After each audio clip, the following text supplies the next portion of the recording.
اهلا بيكم في هزها وسافر. حلقة النهاردة عن اجمل مكان في الارض، جزر المالديفز.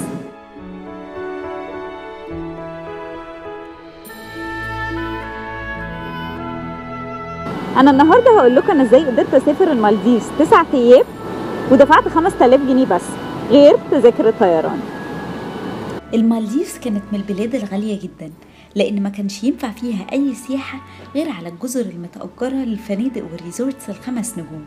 من 5 سنين حكومة المالديفز وافقت إن يبقى فيه سياحة على الجزر المحلية وبأسعار أقل من ربع تمن الريزورتس.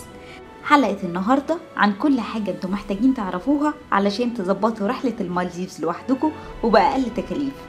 لو انتوا عايزين تقعدوا فترة طويلة وبتكاليف قليلة، يبقى لازم تقعدوا على الجزر المحلية.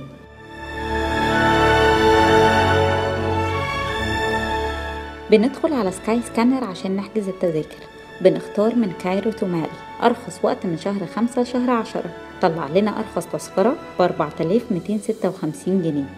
يا إما هتكملوا وتدفعوا كل حاجة أونلاين، ده لو معاكوا فيزا كارد أو ماستر كارد. لو مش معاكوا هتضطروا إن انتوا تروحوا شركة إميريتس.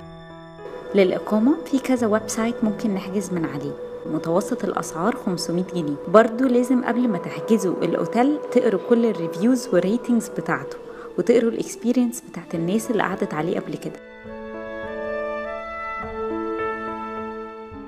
مطار المالديفز من أجمل المطارات اللي شفتها في حياتي. أول ما بتخرجوا من باب المطار بتلاقوا البحر قدام عينيكم. المطار موجود على جزيرة اسمها هولو مالي.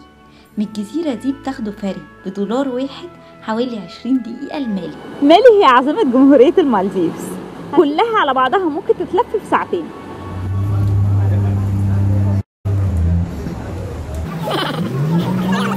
احنا دلوقتي في مالي مستنيين الفري سوا.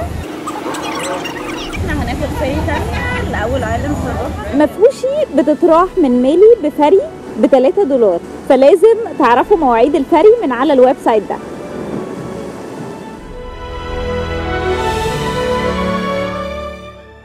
احنا اخترنا لكم جزيرة مفوشي لان هي اكتر جزيرة من الجزر المحلية عليها سياحة، يعني عليها دلوقتي حوالي 50 جيست هاوس وفندق، ولو قعدتوا فيها لحد 20 يوم مش هتزهقوا منها.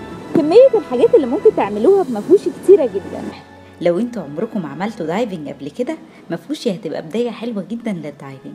هتشوفوا فيها كورالز حلوة جدا وسمك مختلف. ممكن تشوفوا ستينج رايز وشاركس كمان. الساند بانك من أكتر الأماكن الرومانسية في المالديفز. هو عبارة عن جزيرة كونت من رملة، حواليها محيط من كل ناحية. من أكتر الأماكن اللي ممكن تقعدوا فيها وتريحوا دماغكم، وممكن تتغدوا هناك. من أجمد الادفنتشرز والمخاطرة اللي انتوا ممكن تعملوها في المالديفز ان انتوا تعوموا مع ويل شارك. المركب بتاخدكم من مفوشي وتسيبكم تنزلوا وتتصوروا مع الويل شارك وانتوا بتعوموا معاه. البيكنيك ايلاند بقى هي جزيرة من 1200 جزيرة اللي موجودين في المالديفز، بس الجزيرة دي ولا عليها ريزورت ولا عليها ناس ساكنين. فيرجن ايلاند ما عليهاش اي حاجة خالص، والبحر فيها ما تلمس، فحلوة قوي ان انتوا تقضوا يوم هناك من اوله لاخره. ممكن جدا يبقى حظكم حلو ومحدش يكون طالع البيكنيك ايلاند في اليوم ده غيركم، وتبقى الجزيرة كلها بتاعتكم انتوا بس.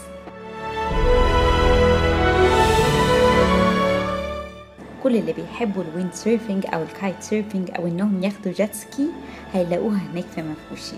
كل اللي بيحبوا الصيد ممكن يطلعوا رحلة سيلينج من مفوشي. بتطلعوا بالمركب 2 3 ساعات تصطادوا كل السمك اللي انتوا عايزينه، وبعدين ترجعوا تشوفوا مفوشي. مفوشي المية فيها حلوة جدا وشفافة جدا، والرملة تحفة. اوعوا توقعوا اكل على الارض، عشان لو وقع منكم فرفوتة اكل على الارض هتشوفوا احلى منظر في حياتكم، منظر الهيرميت كرابز وهي بتلف حواليكم عشان تاخد الاكل بتاعكم.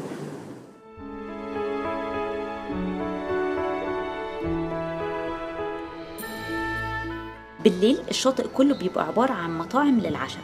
العشاء حلو جدا ورخيص، خصوصا سمك الباربيكيو. لو انتوا اكلتوا كويس على الفطار وبعدين بدأتوا العشاء على الساعة 6-7 كده، ممكن توفروا وجبة الغداء، وبكده مصاريف الفرد الواحد للأكل هتبقى ب50 جنيه بس في اليوم.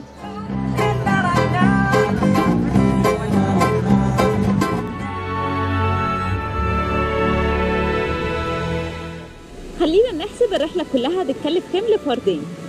تذاكر الطيران هتبقى ب9000 جنيه. لو بيتنا ليلة في مالي هتبقى ب300 جنيه. 6 ليالي في نافوشي ب3000 جنيه. مرة دايفنج ب900 جنيه. بيكنيك ايلاند 350 جنيه. ساند بانك 350 جنيه. نحط اكل 100 جنيه في اليوم تبقى 700 جنيه. بتمطر، يبقى التوتال بتمطر. تبقى النتيجة 15000 جنيه. وناس كتيرة نفسها قوي ان هي تشوف الريزورت، مفيش مشكلة خالص. الريزورت ب150 في الليلة. شهر عسل سعيد. ابعتولي وقولولي هتقضوا الصيف السنة دي في الساحل ولا في المالديفز؟